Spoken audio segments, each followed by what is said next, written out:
por parte de, estamos ya correcto, los 2 años por parte de empresas de la República de China. Tenemos algunas informaciones, algunas inquietudes sobre el tema económico y me gustaría comenzar por lo siguiente. El día de mañana, señor economista Mauricio Pozo, Finanzas tiene que enviar un cheque, no sé cómo se haga, con orden a qué institución, para el pago de qué bonos, y el presidente estaba muy feliz, le mandó un saludo cordial a usted y a todos los mal pagadores del pasado. Él dice que es el campeón en cuanto al cumplimiento, que ha sido producto naturalmente de este préstamo de 2.800 millones con desembolsos que todavía no se han efectuado y que consiguientemente no aseguran todavía el pago de tal vez esa obligación que se cumple en términos de pago de bonos el día de mañana. Pero esto pueden tenerlo ya asegurado, porque la cantidad es respetable, pero no es la que, por ejemplo, va a gastar en los otros rubros que teníamos entendido no estaban completamente financiados, es decir, no tenían liquidez. Ahora, con los 2.800 millones que no han sido egresados, digamos, desde la República de China, no ha habido los desembolsos, el presidente confía de que vamos a cantar o vamos a pasar encantados y cantando durante este fin de año. ¿No está seguro esto o sí está totalmente seguro con la gestión del señor vicepresidente de la República? Me encanta tenerlos acá, caballeros, muchas gracias. Vamos hablando de la economía nacional, póngale atención. Gracias, Gonzalo, por la invitación. Saludos a Mauricio Dávalos, Vicente Albornoz. Varios temas. Primero, el Ecuador efectivamente ha incurrido en procesos de moratoria que se llaman en varias oportunidades. Eso es parte de la herencia que tenemos de riesgos altos como país. Y este gobierno siempre fue muy crítico de que en el pasado hubo mucho cumplimiento en las obligaciones de deuda externa, supuestamente a costa de gastos en el sector social, para ponerlo bien en pastilla como mensaje. Sucede que ahora parecería ser que son los primeros de ellos los que cumplen y los del pasado son los que incumplen, para que vea cómo cambian los mensajes a lo largo del propio periodo del actual gobierno. Pero para no distraernos de la pregunta suya, yo tengo conocimiento de que este vencimiento de estas operaciones, de estos bonos que vencen el 15 de diciembre, es decir, el día de mañana, ya sí. fue ordenada la transacción el día viernes pasado. Ya. Esto se hace con lo que se llama con fecha valor diciembre 15, porque hay un periodo de 24 horas que demora en que esté acreditada las cuentas. Uh-huh. Hay sí un periodo de 30 días de periodo de gracia que se llama normalmente para el cumplimiento de estas obligaciones, pero obviamente esto habría sido una muy mala señal. Yo creería que el pago de estas obligaciones era lo que tenía que hacerse. Esto probablemente incide en algo, no sé en cuánto, pero algo le puede ayudar en el tema del riesgo país. Será unos 100 puntos, no hemos hecho los números, pero en todo caso esto es algo que era imposible de que deje de cumplirse, porque si esto no se cumplía, todo lo que requieren para el desequilibrio y la magnitud del mismo, para lo que falta de este año y para el próximo ejercicio fiscal, habría sido en la práctica imposible de levantar. Así que si algo no podían dejar de hacer es cumplir con este pago de los... Que asciende a 650 millones de dólares con fecha de vencimiento, como le menciono, diciembre 15 de 2015. Así que esto es, desde el punto de vista de la lectura internacional, bueno para el país, más allá de que obviamente los fondos que se requieren para cubrir todo lo que se viene por delante es bastante más grande en recursos que el pago que se acaba de realizar. Ahora bien, sí es importante, sin embargo, Gonzalo, que se tenga claro que los recursos que el país debe cumplir para este mes y que se ha dicho que sí los va a atender, sí creo que deberían ser aclarados por parte del gobierno y de las autoridades. Hasta donde yo conozco, existen atrasos con gobiernos seccionales, en algunos casos del mes de octubre, no han pagado sueldos del mes de noviembre, peor del mes de diciembre. Y esto es una clara demostración de que efectivamente sí existe un problema grave. Existen algunas constructoras que tienen cuentas por cobrarle al Estado por sobre los 350 millones de dólares y que no ven en este momento una luz clara de cómo va a ser atendido. Parte de los atrasos, les pidió paciencia. Claro, buena parte de los atrasos no están puestos en las cuentas del presupuesto del próximo año. Como no está puesto tampoco lo que eventualmente le va a tocar pagar también por concepto del tema Occidental, de la empresa Occidental. En eso, más todo lo que ya hemos conversado del tema presupuestario, hace ver un presupuesto a mi criterio absolutamente vulnerable y excesivamente optimista. Entonces, dicho esto, yo sí creo que es importante que tengamos claro que el desequilibrio fiscal que va a cerrar este año, que probablemente esté entre los 3.500 y 4.000 millones, que son fondos que no van a poder levantar y que va a golpear al gasto de inversión del gobierno, eso probablemente se replique en cantidades similares para el próximo año, toda vez que existe a mi criterio un problema de una sobreestimación de ingresos, una subestimación de gastos y un financiamiento que está mucho más no identificado que identificado, más allá de todas estas partidas que estaba mencionando, de que están fuera de las cuentas fiscales que tienen que atenderse. Así que para darle forma me parece bien que se haya pagado, pero en todo caso el presupuesto del próximo año y todo lo que hay que atender sigue siendo una interrogante grande que se tiene para el año próximo. El señor doctor Walter Spurrier nos recordaba en un comentario de prensa, doctor Vicente Albornoz, del día de ayer, en el diario El Universo, me parece, nos recordaba que igual hace, ¿cuánto tiempo será? Creo que comienzos del año, se habló de 7,000 millones que iba a prestar la banca china, el gobierno en definitiva, porque todo es del gobierno, las empresas constructoras, los bancos, todo. Es una modalidad sui generis, pero bueno, dicen que son comunistas, son más capitalistas que todo el mundo. Entonces lo que va a llegar, o lo que iba a llegar, 7,000 millones, no llegó nada. Pues. Después bajaron a 5. Tampoco llegó ningún desembolso. Y entonces sí tiene Walter Spurrier un poco de escepticismo, que lo comparte con usted. Veamos si es cierto. Vicente Albornoz, Cadena Democracia. Gracias, Gonzalo. Un saludo a Mauricio, a los Mauricios, ¿cierto? A ver, por cierto, el sistema económico de China se lo está empezando a conocer como capitalismo de Estado, lo cual no es una contradicción. O sea, sí es una contradicción, pero bueno, se le llama capitalismo de Estado, porque al final es un sistema capitalismo, pero con una inmensa presencia del Estado en empresas que lo que hacen es buscar ganancias. Sí, en enero el presidente de la República se fue a la China y regresó con el anuncio de que iba a haber 7.500 millones de dólares. Sí llegó un poco de eso, creo que llegaron 1.000 millones algún rato, a medio año, por ahí sí llegó algo de plata, pero básicamente llegó menos de un séptimo de lo que se esperaba.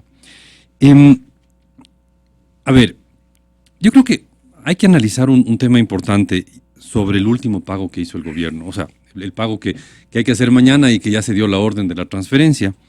Estos 650 millones de dólares de los famosos bonos Global 15, estos se emitieron en el gobierno de Alfredo Palacio, en diciembre de 2005, y eran bonos a 10 años plazo. ¿Quién era ministro? Era ministra, Magdalena Barreiro era ministra, ¿Ya? y fue una buena emisión porque con eso se compró unos bonos de una deuda antigua que era más cara. Entonces se compró bonos con unas tasas de interés más bajas, se compró unos bonos de unas tasas de interés más altas. Entonces fue una buena negociación y esto se vence mañana. Ya han pasado 10 años de cuando se emitieron esos bonos, se vence mañana. Ahora, yo me quiero hacer una pregunta, ¿no? ¿Por qué están pagando? Porque en el 2008 declararon un montón de deuda ilegal, ilegítima, y simplemente no la pagaron. ¿Por qué están pagando estos bonos? ¿Es un tema de principios? ¿Creen que es justo, correcto, legítimo y legal pagar esto? El riesgo país, seguramente. Yo creo que es una cuestión muy sencilla. El gobierno necesita plata de aquí a febrero del 2017, que son las próximas elecciones. Porque necesita gastar para tener la economía más o menos moviéndose de aquí a febrero 2017. Verá que faltan 14 meses. Claro, faltan 14 meses de aquí a febrero 2017, que son las elecciones. Y obviamente, sea quien sea el candidato del gobierno, han de querer que sea popular, pues. Y más popular va a ser mientras más gaste el gobierno. Mientras más se endeude. Mientras más gaste. Ahora, ¿qué puede hacer para gastar más? Ok, endeudarse es una de las maneras de hacerlo. Entonces, ¿por qué pagan ahorita? No es un tema de principios, ni de que creen que es legítimo, ni nada de eso. Simplemente porque es, desde el punto de vista del flujo de caja, les es conveniente.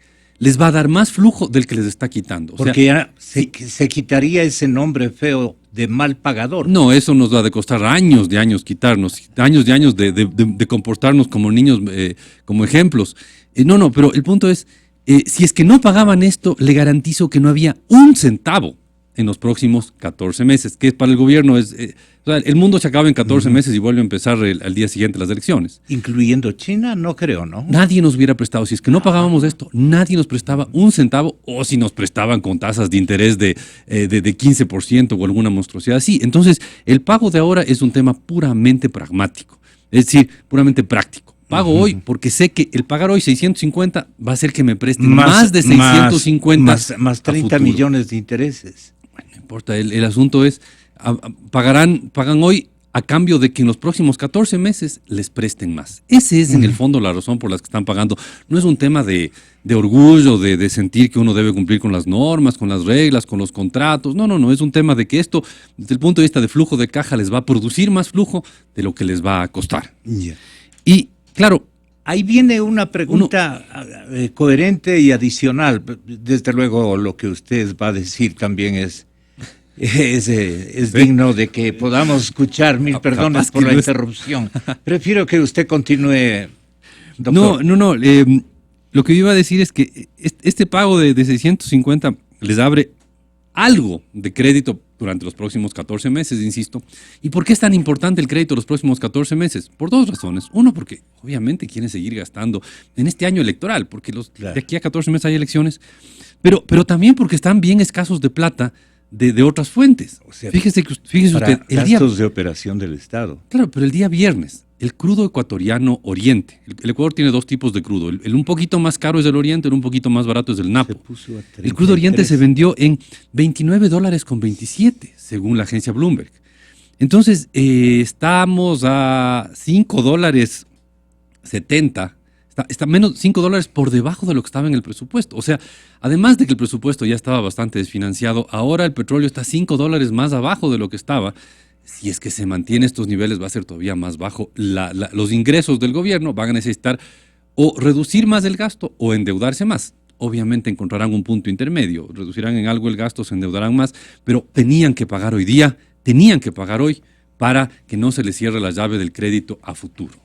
En sus cuentas, que no son alegres, no, sus cuentas son reales, ¿cuándo o cómo operará el desembolso de los 2.800 que viene consiguiendo? Esa es la duda que tiene también Walter Espúrias. No, todos tenemos esa duda y no hay ninguna claridad. Por ahí se oyó el rumor, pero es un rumor que dice que iban a llegar 1.000 millones en este año, pero es un rumor, no hay ninguna información concreta. Diciembre. Claro, en los próximos 16 pero es que con días eso ya que está estamos hecho cuentas, economista Mauricio Dávalos. está hecho cuentas incluso el 13º sueldo, está todas las obligaciones fiscales de salarios de los trabajadores públicos, está hecho cuenta con los 2.800 más otras obligaciones que también tenía, que si no le cumplen los desembolsos adecuadamente, ni que no vamos a cantar sino y arabíes, porque se va a poner difícil la situación si no le cumplen, como ya ocurrió la otra ocasión, usted sí debe recordar. Mauricio, bienvenido. Gracias, Gonzalo. Y un gusto hablar nuevamente a su audiencia y en conjunto con Mauricio Pozo y Vicente Albornoz. Mire, Gonzalo, esos 2.800 millones, si es que la información no está errada, que se origina en un reportaje que se hace respecto de la visita y de las declaraciones del vicepresidente, que dice que son básicamente para obras de infraestructura. De tal manera que para Caja, para el 13º público, creo que no va a ser. Hay que darse cuenta de una cosa, la situación fiscal es grave, pero la situación privada es extremadamente grave también. Mire, y eso se refleja también. Más grave que la pública. Es que mire, el problema que tiene la situación privada es que, en primer lugar, el Estado había sido el motor más importante de la economía en estos últimos años. El Estado dejó de pagar desde principios de este año. Hay contratistas, por ejemplo, los petroleros, todos los que dependen de las actividades petroleras, ¿no?, que no han recibido, y por eso hemos visto todos los ecuatorianos reportajes sobre cuál es la situación, por ejemplo, de Coca. Coca era una ciudad absolutamente petrolera, que giraba alrededor del petróleo. Hoy absolutamente todo está parado. ¿Por qué? Porque el origen de todos los problemas de estos está en que el país, con $45 más o menos de promedio que ha tenido el barril de petróleo en el año 2015, si uno trae a un precio real de principios del siglo tipo 2003-2004, estaríamos alrededor de $22. $22 el barril en cualquiera de los gobiernos de la historia petrolera reciente habría sido un muy buen precio. Ese muy buen precio lo habría sido con los contratos anteriores. Yeah. ¿Por qué hoy es un pésimo precio? Por el cambio de los contratos. Naturalmente, seguramente el presidente dijo, bueno, las empresas están ganando demasiado, el petróleo va a seguir subiendo al infinito, entonces yo soy el que quiero coger ese dinero, el Estado ecuatoriano, y no las empresas. Pero no se daba cuenta de que cualquiera que haya leído algo sobre petróleo, si algo le caracteriza a la historia del petróleo en el mundo, son las subidas y bajadas de precios. Las crisis que han habido petroleras desde finales del siglo XIX han sido precisamente por subidas y bajadas bruscas de precios. De tal manera que cualquiera medio entendido en petróleo tenía que darse cuenta de que esa subida iba a tener una bajada. Y construir reservas como aquí se lo pedía reiteradamente. Claro. ¿Y qué es lo que pasa? Cambia los contratos y pasa el Estado a asumir íntegramente el riesgo. El riesgo que lo está enfrentando ahora con la baja de precios. Negocia unas tarifas que pueden ser buenas, pueden ser malas, fluctúan entre $23 hasta $54, en promedio más o menos 35, pero ¿qué es lo que sucede? Este momento el país tiene que tener ese dinero para pagar. O caso contrario, cesa la producción petrolera, porque tampoco las compañías que están dedicadas al servicio petrolero van a continuar operando si el Estado ¿Cuánto no les paga a las empresas petroleras que usted conozca? ¿Cómo? ¿Cuánto debe el gobierno a las empresas petroleras? No tengo ninguna información exacta, pero son cantidades... Pero son cantidades importantísimas. 1.300. Porque si usted hace cuenta solamente de cuántos millones de barriles se producen en el país cada mes y cuántos meses tiene de desfase del pago, entonces usted puede hacer cuenta de cuánto es lo que le debe. Entonces, yo no pienso que sea el momento de renegociar nuevamente esos contratos, porque definitivamente ahí sí nadie va a querer, en cambio, entrar en el momento de las vacas flacas a asumir el riesgo que hoy el Estado está asumiendo. Lo que está el Estado haciendo es obligando a renegociar los precios de las tarifas. Tiene que hacerlo, pero no va a lograr todo lo que se necesitaría como para financiar este hueco gigantesco que se ha producido. El otro gran problema que hablaba era del sector privado. El sector privado que se ha visto impactado naturalmente por el problema público. Se está reflejando clarísimamente en la recolección de impuestos, especialmente el IVA. El IVA es un termómetro absolutamente claro para la actividad económica. O sea, para medir la actividad económica. Naturalmente. ¿Cuánto se vende y cuánto colecta el Estado de IVA? Exactamente. Y hemos visto que en los últimos meses, especialmente en el último mes, la recolección del IVA simplemente cayó. No es que dejó de crecer, cayó. Entonces, esto nos indica el gran problema que tiene el sector privado. Pero dentro de esto, yo diría aún peor, es la parte de las exportaciones no petroleras. Las exportaciones no petroleras han sufrido un gravísimo daño de un embate por las acciones de subida de impuestos, subida de obligaciones, subida de salarios absolutamente inconsulta. ¿Cómo será de inconsulta que en un país en donde la productividad casi no ha subido, los salarios reales, no nominales, porque los nominales han subido muchísimo más, reales han subido entre el 2007 y el 2014 en 45%. Esto le convierte al Ecuador... ¿Para la empresa privada o para la empresa pública también? También para la empresa pública, pero o sea, para la empresa privada, pone mismo el dogal. Pero para la empresa privada es algo terrible. ¿Por qué? Porque para la exportación usted tiene que competir en el exterior. Y usted en el exterior, cuando va a vender, no va a decir, me subieron los costos, así es que yo les voy a subir el precio. Dice, le agradezco mucho, señor, tengo en cola otras personas que me ofrecen su calidad, pero más barato. Eso es un daño que verdaderamente es casi irreparable, el daño que se ha hecho a la competitividad de nuestras exportaciones. Sin embargo, el señor presidente apuntó el día sábado en su sabatina, valga la redundancia, que la gira del señor vicepresidente Glass por China fue totalmente exitosa.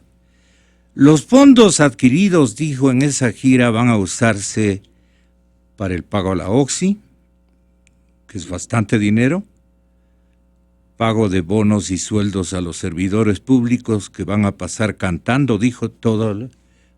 Van a pasar cantando, dijo, sí. Y vamos a pasar cantando diciembre. Entonces, todo diciembre vamos a pasar cantando, según el señor presidente. Y entonces dijo el mandatario incluso que el país sí tiene ahorro. Ahí sí me quedé pensando. Y estuvo junto al ministro Patricio Rivera, y se refirió a la reunión que mantuvo con representantes de la Banca Nacional. Vamos por el éxito de la gira.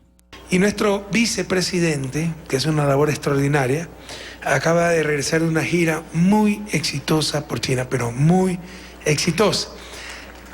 Los de siempre se frotaban las manos. Correa perdió $7.000 millones en exportaciones petroleras. Para corregir eso normalmente hay que depreciar la moneda. Como tenemos dólares, el dólar se ha apreciado. Decían va a colapsar. Acuérdense el debate, ¿no? Cuando decían que prácticamente se iba a acabar todo, que no íbamos a llegar hasta diciembre, y si en diciembre ya no iba a alcanzar la plata para nada. Pues resulta, compañeros, que por primera vez el país va a pagar puntualmente los bonos de su deuda, los bonos 2015, vamos a hacer el primer pago para Oxy, vamos a pagar el 13º y vamos a pasar cantando diciembre. Enero es un mes mucho más fácil, hay menos egresos y mucho más ingresos por pago de impuestos. Diciembre era un problema bastante serio. Cuando dijeron, ¿cómo va a resolver el problema de la liquidez? Yo le dije con mucha creatividad, porque no les iba a decir todo lo que estábamos haciendo, porque corrían ciertos grupos a boicotearnos. Pero no se imaginan todas las cosas que hemos hecho. En principio, una reducción del programa de inversiones de $3.200 millones, pero más salvaguardias, más remisión tributaria, recaudamos unos 1.200 millones más. Con eso evitamos que suba el déficit en 4.200, 4.400 millones de dólares. Pero necesitamos liquidez, sobre todo para diciembre. Y estamos buscando muchas fuentes de liquidez que no las iba a decir, si no nos boicoteaban. Ya todo ese financiamiento está cerrado. Diciembre pasaremos cantando, como les decía, se pagarán los bonos Global 2015, se hará un primer pago a la Oxy, se pagará el 13º y se pagarán los sueldos y salarios. ¿Y qué nos dicen las cuentas nacionales del Banco Central? Pero metodología internacional, que del 2000 al 2006 el promedio de ahorro público fue 5.9%. Exa FM. Bueno, esta parte nos pone luego. El asunto es que estamos, o deberíamos estar muy felices, economista Mauricio Pozo, por todo lo que refiere el señor presidente, y usted no ha comenzado ni el más elemental villancico a cantarlo este diciembre. Pues, 28 de diciembre. Digo, por los datos que oímos, ¿no? Claro. Ah, no, es 15, no, me confundí, es 14 de diciembre, sí. Me confundí, creí que era 28 de diciembre por inocente. A ver, primero, yo soy, lamentablemente en esto, ya viendo todo lo que ha ocurrido, bastante escéptico. Los recursos, como mencionamos, que se anunciaron en el viaje anterior a China, no llegaron las cifras que se mencionaron. Llegó cerca de 1.000 millones y se anunció 7.500, así que ahora se habla de 2.800 que va a ingresar, o 2.500 que va a ingresar 1.000 En aquel entonces, ¿qué juzga usted pasó?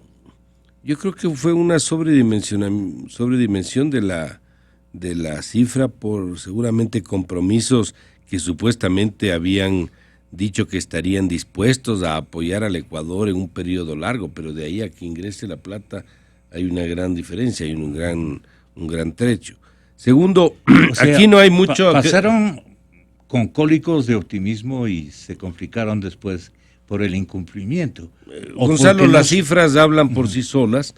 El déficit para el año 2015, que está por terminar, déficit fiscal, era de 5.133 millones de dólares, más todo lo que se levantó, más todo lo que había que pagar de deuda versus el pago de amortizaciones, hace que la brecha financiera que le llama el gobierno, que no es más que la diferencia entre lo que entra más lo que se endeudan versus lo que tienen que pagar más los pagos de deuda, hay una cifra final de desequilibrio de más o menos 3.500 millones que no se pudo levantar, no se pudo obtener, y eso probablemente a mi criterio se va a repetir el año 2016.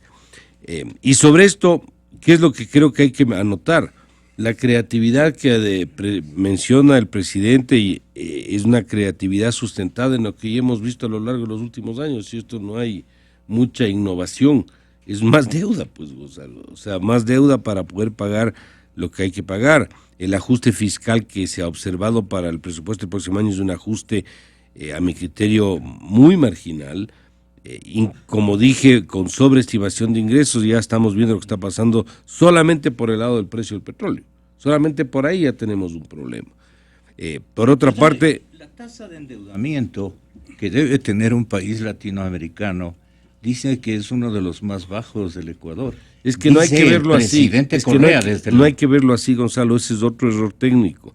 Usted puede tener una relación deuda-PIB del 32 o del 35, que obviamente es menos que 60 o 70, claro, pero no es lo mismo pagar eso en un periodo de 30 años que en un periodo de 5 años. Pues la presión fiscal y de liquidez es absolutamente distinta y según esos parámetros es ni comparable. Pues lo mismo que usted deba una cantidad de X y pues tengan que pagar su préstamo en 30 años para una casa que le presten a 5. Pues, o sea, obviamente la presión de liquidez y fiscal es diferente. Dice que tiene financiado, ¿usted se repleta de escepticismo? Primero soy escéptico, pero asumamos que consiga toda esa plata.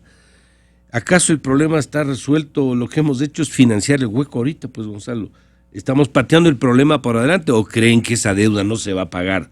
¿O esa deuda no le van a cobrar algún rato a los ecuatorianos de una u otra forma? Por supuesto que se va a tener que pagar. ¿Pero eso le van a cobrar a él o al cristiano? Al que le toque, pues no sabemos. De él mismo. No sabemos a quién le toque, Gonzalo. Al enigma. No sabemos, no sé a quién le toque, pero al país le va a costar.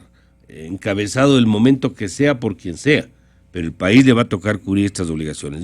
Y aquí hay otro tema que me parece importante mencionar. No es verdad que es la primera vez que se paga puntualmente la deuda.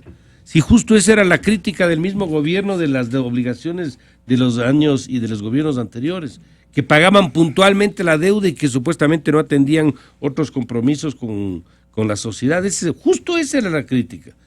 Tanto así que ellos avisaron que no iban a pagar en el año 2008-2009 la deuda, ellos avisaron que no iban a pagar. Para entrar en moratoria cayó el precio de la deuda y cuando cayó el precio de la deuda dijeron recompramos. Cuando se hizo la operación del canje de los bonos. ¿Recuerda usted cómo fue? Sí. Así que eso de decir que es la primera vez que se paga puntualmente... ¿Eso hizo el economista Borja?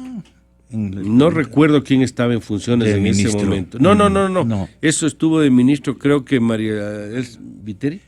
No, en este gobierno. En este gobierno. Creo que fue la ex ministra María Viteri. Creo. Puede ser que esté equivocado, no sé, pero no importa quién haya estado. El punto es que dentro del mensaje de gobierno, cuando se dice que es la primera vez que se paga puntualmente, es equivocado.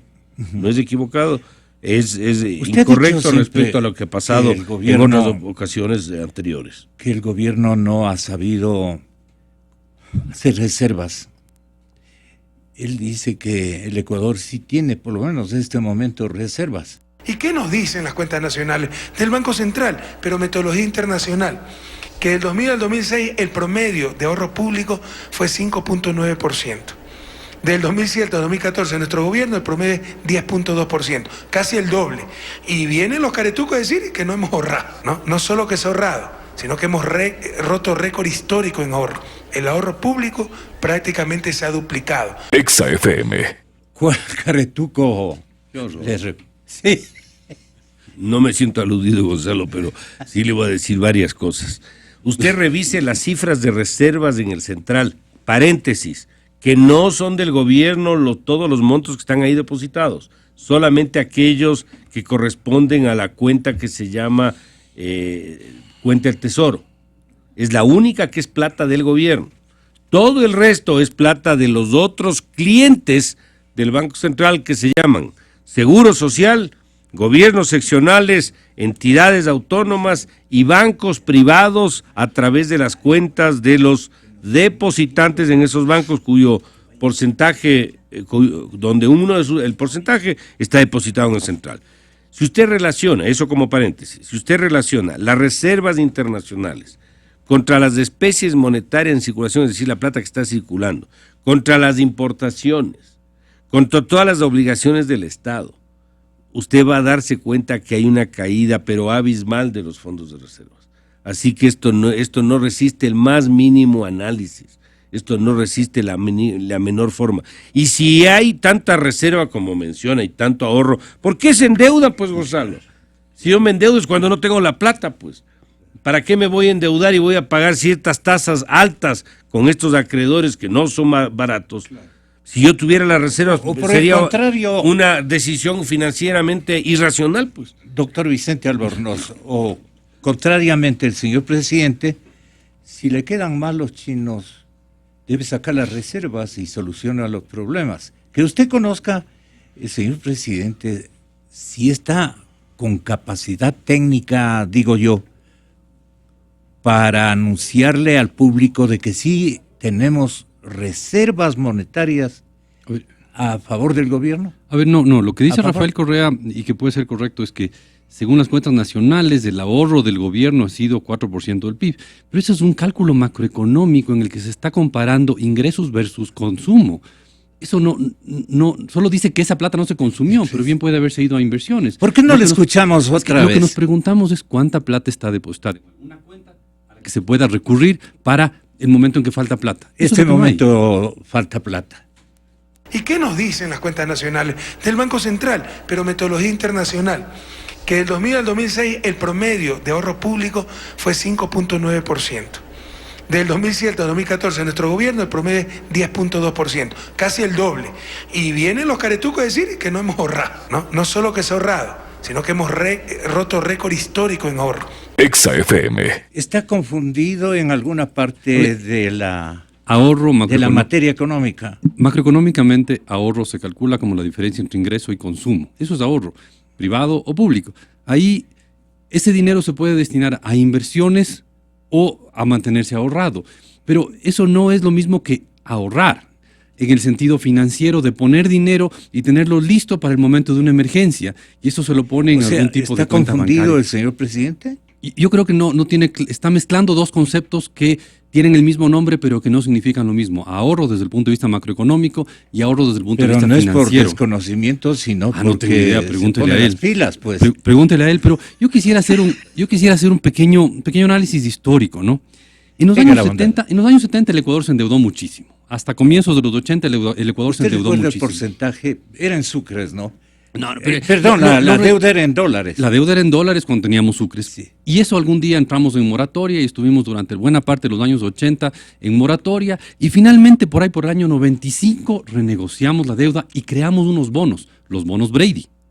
Y esos bonos Brady en el año 99, en el 99 entraron otra vez en moratoria. Y con eso creamos unos nuevos bonos, los bonos Global 2012. Y esos bonos Global 2012... En el año 2005, estos bonos en el año 2000, se crearon unos bonos Global 2012 que tenían que pagarse en el año 2012. Y había los Global 2030 también. Y estos bonos Global 12 tenían una tasa de interés bien alta, de 12%. Y en el año 2005 se cambió estos bonos Global 12 por los bonos Global 2015 que pagan una tasa de interés más baja. Si no me equivoco, es 9.6% la tasa de interés que pagan estos bonos Global 15. A ver, en el año 2005 se pagó por adelantado una deuda. Esos bonos Global 2012 se pagaron por adelantado porque tenían tasa de interés bien alta. Y entonces se pagaron con deuda. Se pagaron con la deuda de la deuda que estamos hoy día a punto de pagar. Entonces, en el fondo, lo que estamos a punto de pagar hoy día no es más que el nieto o bisnieto o tataranieto, llámelo usted como quiera, de la deuda de los años 70. No sé si me explico. De los 70 se pasó a la moratoria, a los bonos Brady, a los bonos Global 12, a los Global 15, y estamos por pagar los bonos Global 15 endeudándonos con la China. ¿Ya? Entonces, en el fondo es interesante ver qué es lo que estamos pagando. Estamos pagando unos bonos del primer que vienen desde los años 70, lo que estamos pagando ahorita, y lo estamos pagando, claro. Y en el fondo no lo estamos pagando, estamos simplemente bicicleteando la deuda, cambiando de un acreedor a otro acreedor. ¿Ya? Uh-huh. Y yo quisiera hacer un comentario. Pero esto explíquele mejor, digamos más claro a la ciudadanía, no porque esté mal explicado. O sea, esto que entienda el público de que bicicleteando estaba muy bien, porque entiende la gente. Pero dice usted, del uno pasa al otro, del otro pasa al otro. Le debíamos en los años 70 a bancos privados, al Citibank, al Bank of America, un montón de bancos privados, al banco holandés, a bancos japoneses, un montón de bancos les debíamos, ¿ya? Y algún rato les dejamos de pagar. Y así definitivamente en el 87 les dejamos de pagar, porque estábamos que les pagábamos que no, que sí, que no. En el 87 dejamos de pagarles.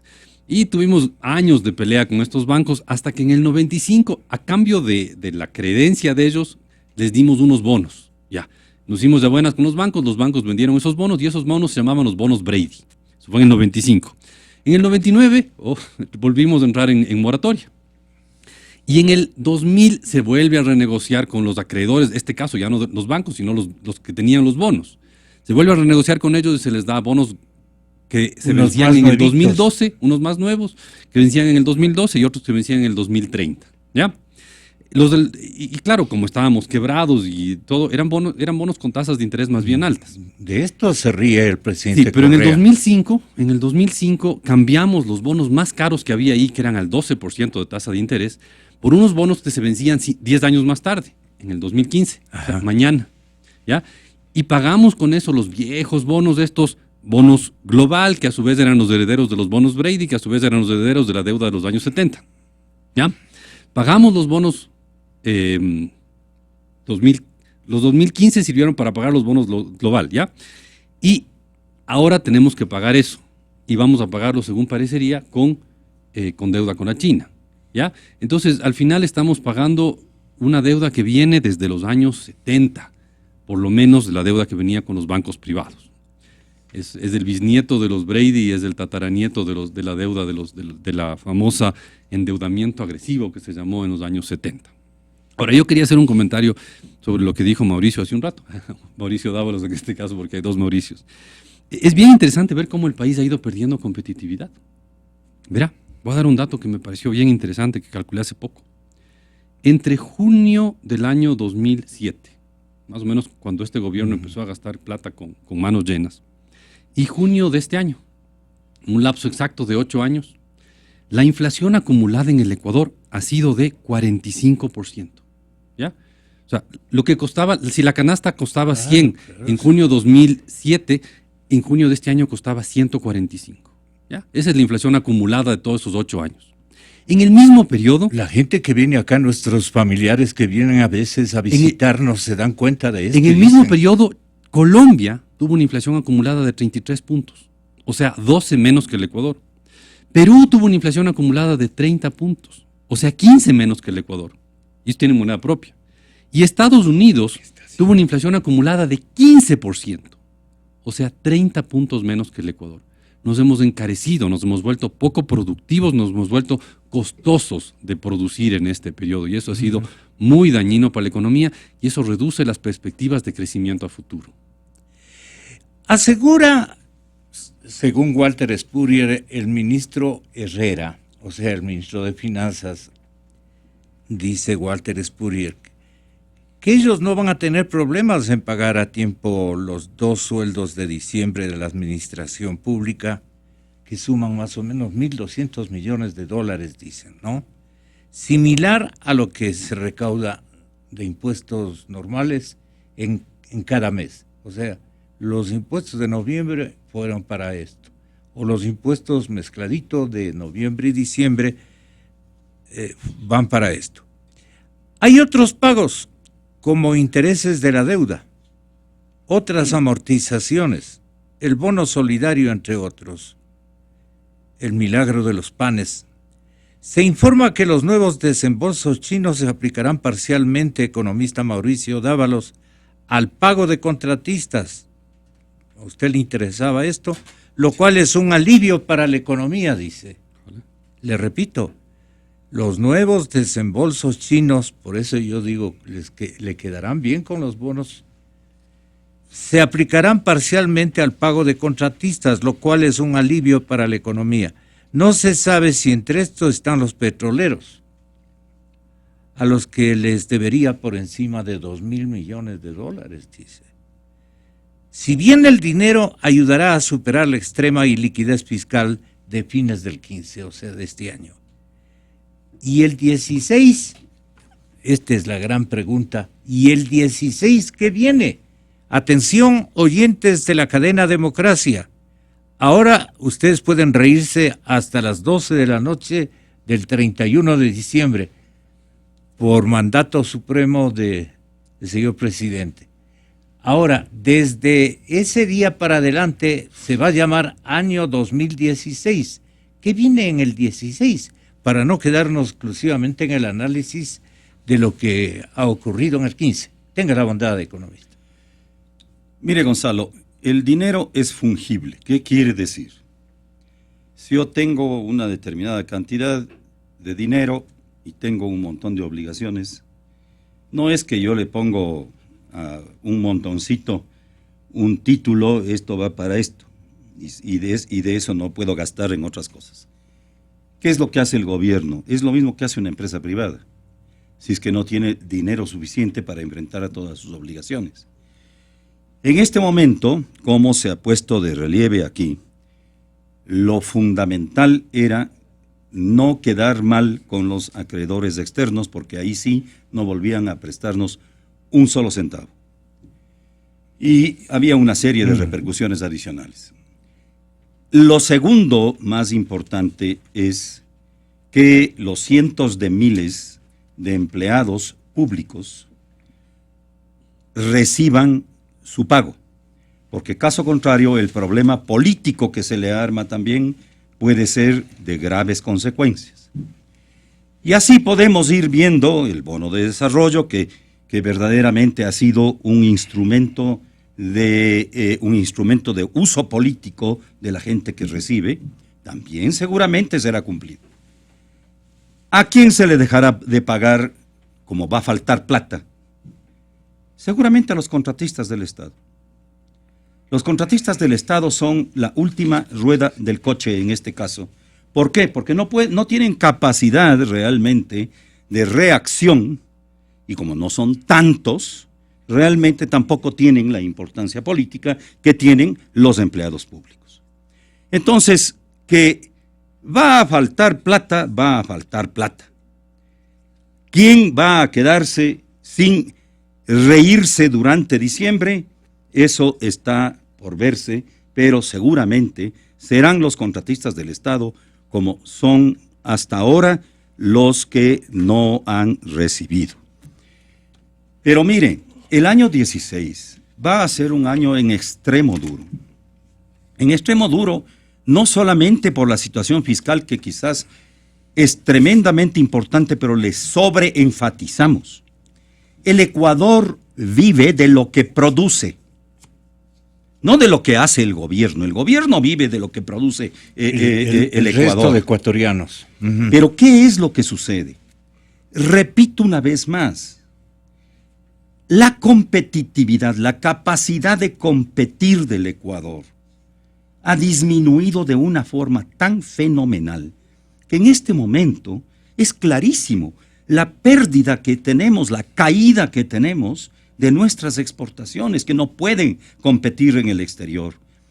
No puede esperarse en las circunstancias internacionales que estamos viviendo también, que el dólar vaya a flaquear y que súbitamente nos llegue, como siempre, algún milagro, que siempre nos ha llegado, que vaya a bajar el precio del dólar. No va a pasar exactamente lo contrario, porque el momento en que se suban las tasas de interés, como se está anunciando, que aparentemente va a pasar en los Estados Unidos, más bien va a haber una apreciación del dólar, porque muchas inversiones financieras van a ir hacia el dólar y hacia los Estados Unidos de nuevo. Entonces, mire, frente a todo esto, el país tiene que ser manejado con un poco más de realismo. De realismo. Tiene que entenderse que si es que la empresa privada colapsa totalmente toda la economía y colapsa la dolarización. Y si es que colapsa la dolarización, que tenga cuidado el gobierno, porque el sacudón político que va a haber va a ser verdaderamente sin precedentes. Y entonces, yo no entiendo cómo es lo que va a no manejar alcanzan esto. a llegar al aeropuerto. No sé cómo se va a manejar esto, porque ya el daño está hecho. Yo he sugerido una serie de cosas de eliminación de ciertos impuestos. Pero usted ve de ciertos impuestos y la todo eso. proximidad de una catástrofe de esa naturaleza. Mire cómo van las cosas. Usted trace las líneas de los depósitos, trace las líneas de los créditos, trace la línea de la caída de las exportaciones no petroleras, trace todas esas líneas hacia dónde se dirigen, y usted lo único que va a encontrar es que el año 16, salvo que alguna cosa súper especial, milagrosa, favorable, nos suceda, verdaderamente el año 16 podemos encontrarnos con una hecatombe económica, pero muy fuerte. El momento que ya no tenga fuentes de crédito, ¿qué podría estar ocurriendo? Ahora le voy a decir, caretuco a usted. Tenga la bondad de economista. No, va a acudir Mauricio al Fondo Monetario, de seguro, porque de alguna manera va a justificar. Va a concurrir al Fondo Monetario. De alguna manera va a justificar. Gonzalo, si nosotros conseguimos como país, Mauricio Pozo, a través del gobierno, financiamiento de afuera, de los chinos, de los tailandeses o de quien sea, y no hacemos un manejo económico adecuado a una nueva realidad, lo único que hemos hecho es patear el problema para adelante. Hemos financiado el hueco, pero no hemos resuelto el problema. ¿Tiene algún problema de comprensión de los macro problemas? Gonzalo, lo que pasa es que manejar en orden las finanzas, presidente de la República, es que manejar en orden las finanzas públicas no se muchas veces los métodos de ustedes. No, es que no es un tema de métodos míos, sino es un problema de ser pragmático y de hacer las cosas que hay que hacer. Muchas veces el pragmatismo se va en contravía con el interés político y muchas veces electoral también. Y por eso es que no se hacen ciertas cosas, se postergan otras, unas se hacen a medias, y el país está en esta falta de norte que lamentablemente no le conduce a nada. Y el problema es que no entiende especialmente a los jóvenes, y él se dirige a los jovencitos, a los adolescentes prácticamente, pero fíjese algo, porque Gonzalo, dice para el 21 estos guambras ya han de estar en una edadcita para votar y van a ser activistas políticos, entonces se dirige a ellos y a ellos les dice permanentemente que los caretucos son los mentirosos de los políticos que han manejado el país en años anteriores, y que él tiene la última palabra en manejo moderno de la economía del Ecuador. ¿Qué calificación le pondría al manejo de la economía de estos 9 años, Mauricio Pozo? Gonzalo, es cuestión de ver los números. Hay que ver la situación que estamos atravesando luego de 8 años de bonanza económica. No son mis números, son los números del propio gobierno. Crecimiento económico negativo, más que estancado. Inflación acumulada a lo largo del periodo superior a la capacidad para poder competir en los mercados internacionales. Inversión extranjera marginal. Déficit fiscal. Déficit del sector externo. Oiga, deuda que duplica el peso del PIB. Duplicación del gasto respecto al PIB. Desempleo. Oiga, desempleo que no se resuelve y está en tasas de 2-1 entre subempleo y desempleo. Es decir, si eso no es un saldo negativo, entonces ¿qué es? ¿Por qué le aplauden los sábados? Bueno, los que vayan allá, no sé, que me imagino que serán afines al gobierno, pero yo le estoy haciendo una lectura lo más objetiva posible de lo que está ocurriendo. Entonces, repito, si nosotros vivimos del 2000 al 2006 con un precio del petróleo más bajo, y vivimos en algunos casos con $18, el 2003-2004 que le tengo más fresco en mi caso, con un petróleo de 22 o de 25 en el mercado, nosotros podíamos atender el crecimiento de la economía porque teníamos un gasto que pesaba el 20 o el 21% del PIB, pero por un gasto que ahora es del 44% del PIB, obviamente no hay plata que alcance. Entonces, si no hace un redimensionamiento de eso, más todas las otras decisiones, esto no va a funcionar. El gobierno, acuérdense de mis palabras, no le va a gustar lo que le voy a decir, el gobierno va a tener que recurrir a los multilaterales. Estos recursos, Fondo Monetario y las puertas que eso le puede abrir hacia adelante. Si no, no va a poder financiar todo lo que se vence. Ahora está pasando el bache, está pasando el río con deuda y se seguirá endeudando, pero eso va a tener un límite. Y los montos de recursos que requieren son bastante más grandes que estos. Y la única forma es poder tener un acuerdo que con un programa económico que le abra puertas a los otros multilaterales, le baje el riesgo y puede inclusive colocar papeles hacia adelante que algún rato, recuérdese de mí, van a tener que ser renegociados. Porque esa deuda en las condiciones que fue contratada no va a poder ser servida en el futuro. Eso va a tener que ser algún día renegociado por algún gobierno en los siguientes años. Usted termina el programa, doctor Vicente Albornoz, primero lo del 16, y luego la gente dirá, ¿quién mismo dice la verdad? Usted siempre apela a lo técnico y siempre apela a los números, a las estadísticas y a sus permanentes, cálculos. No le dije, pero casi que le digo. Tenga la bondad de... Doctor. No tengo idea quién diga la verdad, es cuestión de referirse a la página web del Banco Central. Nadie es dueño de la verdad, ¿sabía? Eso creo que es una frase que deberíamos repetir a mucha gente, que nadie es dueño de la verdad, que la verdad es una cuestión bastante relativa. Ojalá existiera una sola verdad, el mundo sería más fácil, pero desgraciadamente la verdad no del presidente es la que puede llevarle a los escenarios que ha pintado el señor economista Pozo. No, filosóficamente la verdad no tiene dueño, simplemente... es cuestión de cómo se vea la realidad.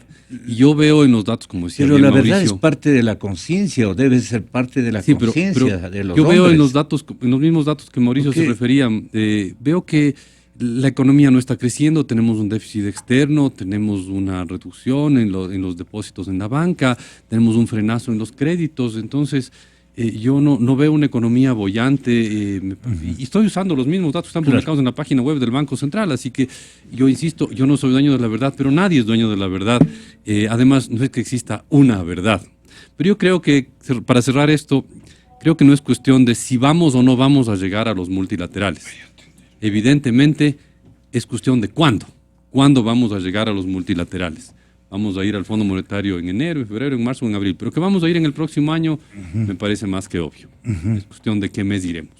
Gonzalo, solamente un temita, si me permite. Desde luego. Fíjese, el gobierno no paga. Hay contratistas que no reciben su plata. Sí. Como no tienen plata, se atrasan en pagar obligaciones fiscales también.